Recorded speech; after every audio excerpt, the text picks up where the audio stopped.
So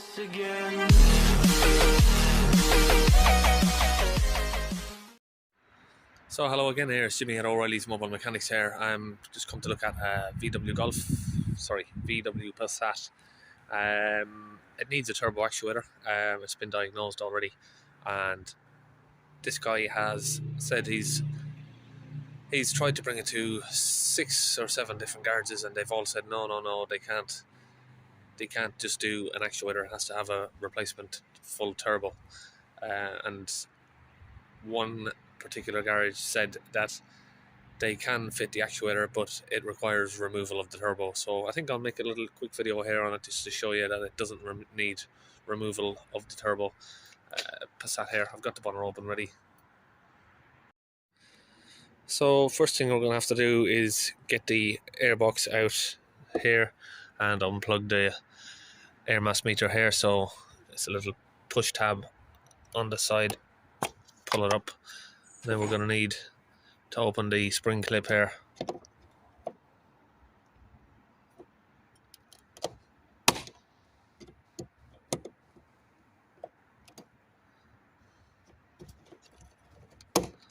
Get that open. Now holding the airbox down, you got this little screw down here.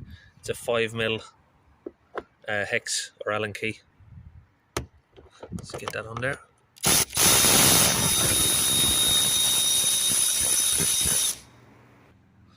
So now we're just going to put our fingers under these little tabs and get this cover off.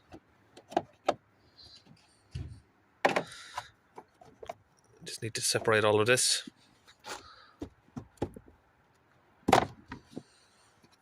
Now the airbox can be pulled up and just pull off that vacuum line there. Now we've just pulled that out, and that leaves a big gap here. Now we're going to need to get the battery out and get this pipe here out. So just pull open this cover here, and we'll have a 13mm bolt down here and 2 10mm bolts just holding the battery terminals on.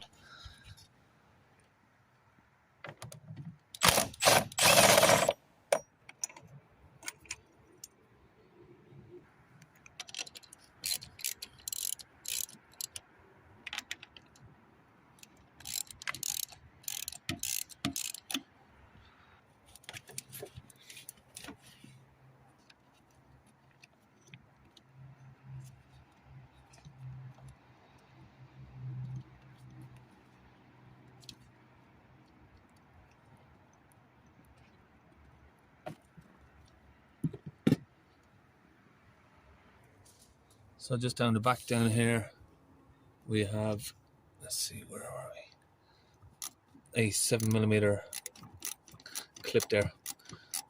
Just need to loosen that up so we can get this pipe off.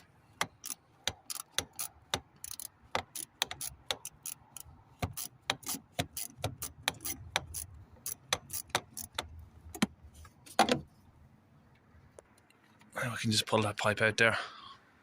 And that's the clip there that we were undoing. Okay, so with all that out of the way, what I've done here now is, see if you can see in there, it's got a 10mm socket there, and that's onto that, the rod that comes off of the bottom of the actuator there. Now you have to get a 10mm socket that is exactly the right sort of length. If it's too long, you won't get it in there. If it's too short, it won't reach. So it needs to be a certain length, and once I get this out in a minute, I'll measure it for you so you can see.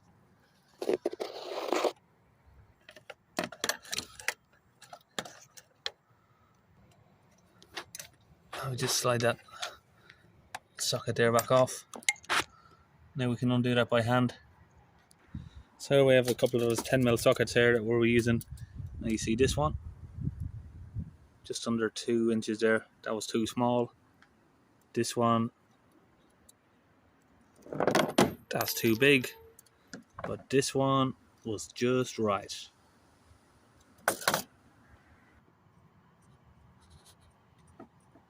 Now we're just unwinding that by hand. It's a bit difficult to see it in there, but you can just about see it there.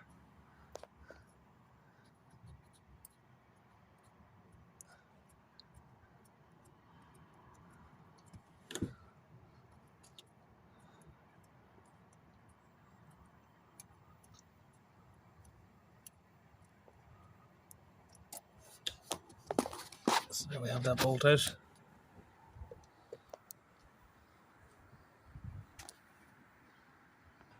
So now you just open this little heat shield here and then pull the plug out from the actuator here.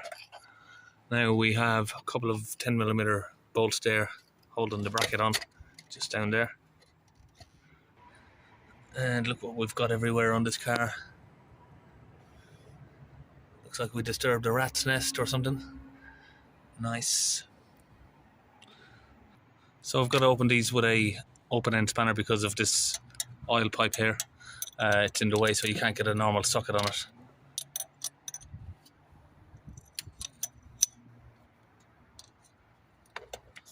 That's loose. I can hopefully get that undone with my finger.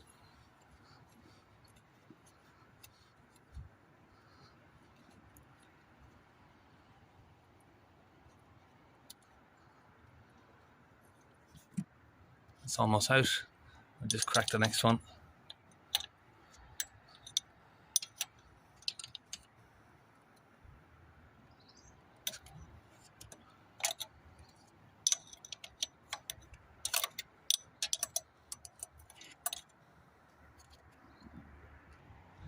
So now I've just removed all those 3 bolts there, and now we can slide the actuator out. This is what we're looking at. So I'm going to show you the difference between a working actuator and one that's not working, just by connecting up a Medivac vacuum pump here. So I've got this connected to the new one along that hose line. We'll give it a few pumps and we should see the vacuum build up, just like that. And that should hold. So now we'll disconnect this and connect it to the older one.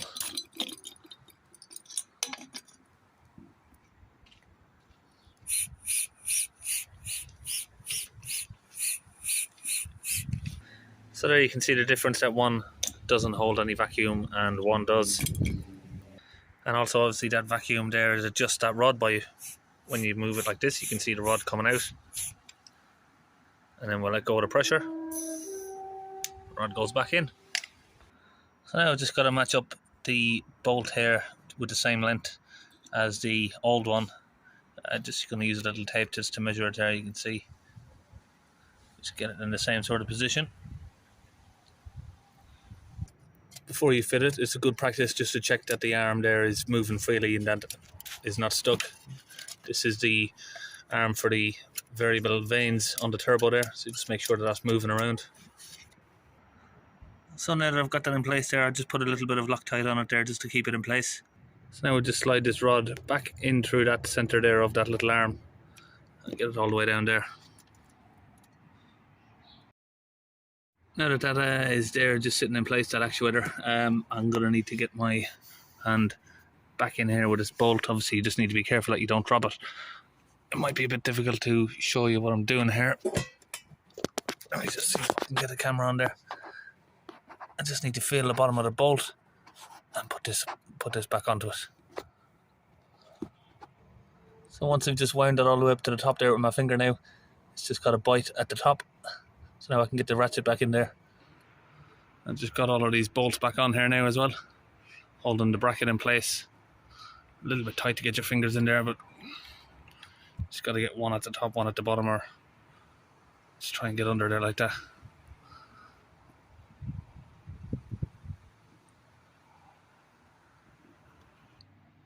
Okay, so we've put everything back together. That's plugged in, airline, vacuum lines plugged back in, the air intakes plugged back in there, and we've also put back the rodent's mattress there, as you can see. Okay, so we just started the car up now. We'll have a few of them lights on. Usually VWs always do this, skid controls and all that, and the steering one there. Once you take it for a drive, they will go away. So just like that, about 50 feet and those lights will reset. So we're just running a scan there of the engine.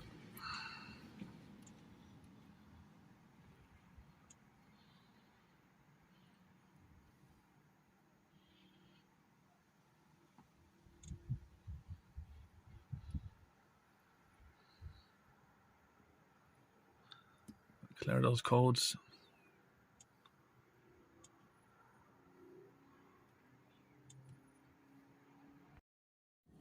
So that's it there. Test drive's done, parts fitted, and we're all complete.